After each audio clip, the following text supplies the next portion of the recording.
je vais vous proposer une correction rapide du premier exercice sur les suites numériques. Rappelez-vous, dans cet exercice, il s'agissait de comparer deux propositions de contrat. Le contrat numéro 1 permettait une augmentation annuelle de 760 €, alors que le deuxième contrat, une augmentation annuelle de 3%. Il s'agissait de déterminer, dans le cas où je restais 10 ans dans l'entreprise, de savoir quel était le contrat qui proposait le salaire final le plus élevé. Donc si je raisonne avec en termes d'objectifs et de stratégie, mon objectif serait de déterminer le salaire la 10e année. Quelle stratégie?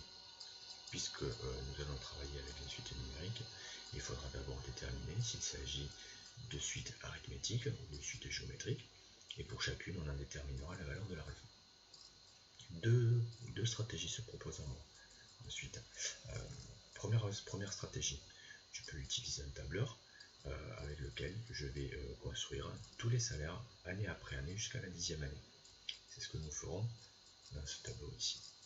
Deuxième solution, on utilise les formules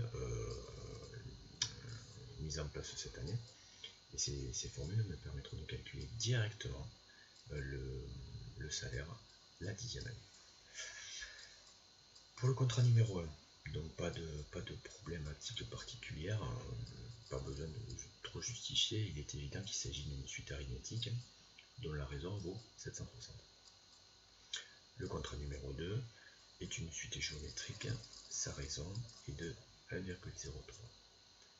Comment je trouve ce 1,03?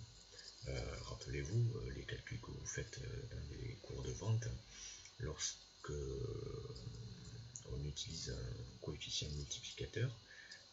Lorsqu'il s'agit d'une augmentation de 3%, le nouveau salaire, qui correspond à 100% de l'ancien plus 3%,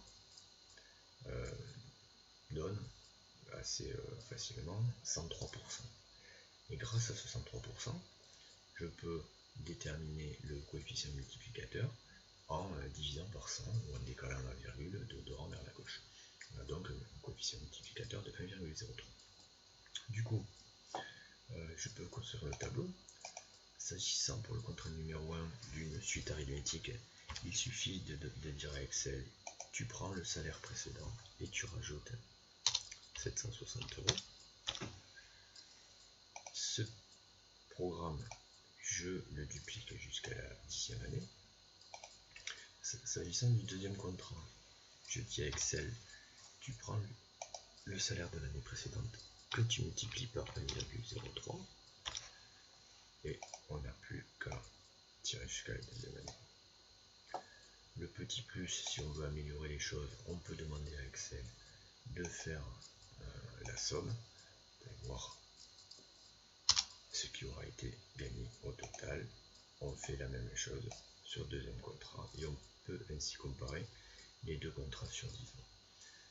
Deuxième stratégie, si je veux calculer le 10e terme pour le contrat numéro 1 qui est une suite arithmétique, on va utiliser cette formule-là. Cette formule, elle me dit, si tu veux calculer le 10e terme, tu prends le premier auquel tu ajoutes n-1 fois, c'est-à-dire 10 moins 1, c'est-à-dire 9 fois la raison.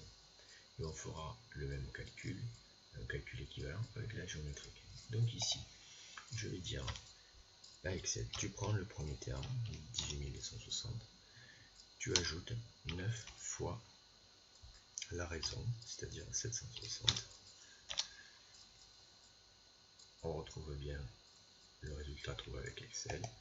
Et s'agissant du deuxième contrat avec la suite géométrique, je dis à Excel, tu prends le premier terme 18260 que tu multiplies par la raison 1,03. Attention, cette fois-ci c'est en puissance.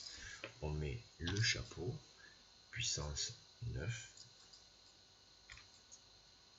On valide et on trouve bien 23 825 là avec la décimale.